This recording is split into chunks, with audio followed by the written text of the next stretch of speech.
All right, Becca, thank you. And speaking of being prepared, we are in the midst of Disaster Preparedness Month.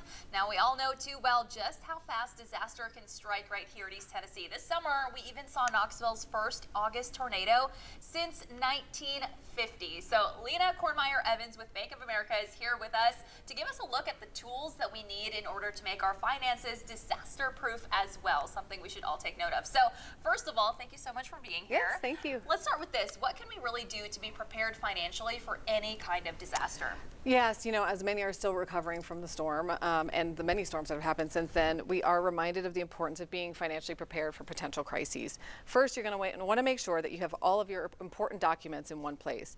One recommended option is downloading the FEMA Emergency Financial First Aid Kit. It is an extensive checklist of everything you need, and you can find it at ready.gov or FEMA.gov. Okay, great. And so this kit consists of a lot of critical paperwork. Yes. Can you walk us through some of that? Yeah, it's going to include, it's a checklist, and it's going to include information like birth certificates, social security cards, insurance policies, tax statements, medical information, and more.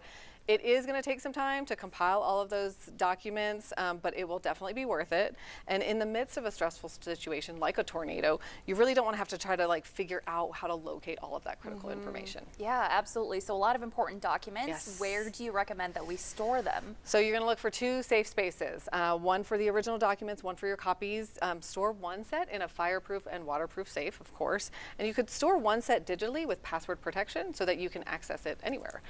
You'll also want to share this information with key family members or close friends so that others know how and where to help you in a time of need. All right, some great advice. And how much do you recommend that we have in emergency savings? So we talk about this a lot, right? It's all about planning. I love a plan. I'm a big planner. A good rule of thumb is 3 to 6 months of emergency savings. The more the better, but 3 months is a good starting point. So you're going to list out your necessary expenses like rent or mortgage, car payments, utilities, groceries.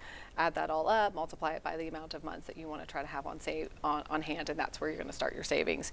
It's really important to keep your funds accessible, but away from temptation. Okay, we don't want to touch it. We need to get it, but we don't need to get it, okay? Oh, okay. So consider setting up a separate interest-bearing FDIC insured savings or money market account that doesn't charge you to access your money. That's really important. You can also find more tools on that at bettermoneyhabits.com too. All right, so one final question. Once we do have all of our finances in order, what can we really do to help with potential insurance assistance in the event of a disaster? Yeah, I mean, definitely look at your homeowner policies or your rental agreements regularly to ensure that you have the appropriate protection. That's always really important. Whether you rent or own, it is a good practice to take photos or video of where you live, just so that you have access to, this is what things look like before, this is what they look like now. Make sure that you make a note of big ticket items like large electronics, jewelry, artwork that could potentially be damaged in the event of a storm or a disaster.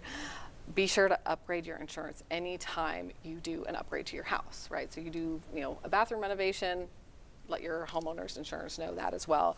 It may seem like a lot at first, but you will feel at peace when you've accounted for all the things. Absolutely, yeah, some great advice. Always good to have a plan. Yes. Thank you so much for being with us, Lena. We're gonna go ahead and take a short break and we'll be right back.